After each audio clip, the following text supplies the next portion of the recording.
Welcome back to another technical deep dive here in the debug zone.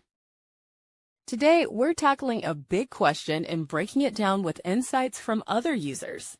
Hopefully, this clears up some misconceptions and helps you get the answer you need.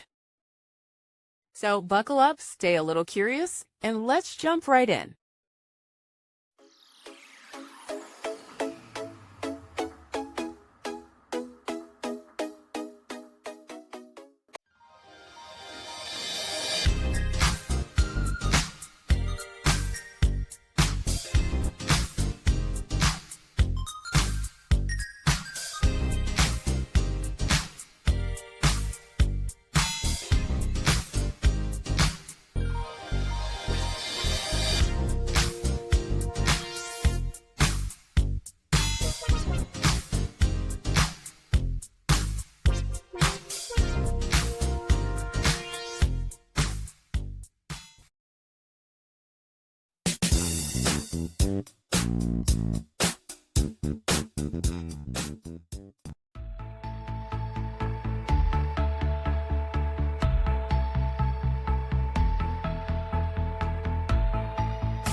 And that's a wrap.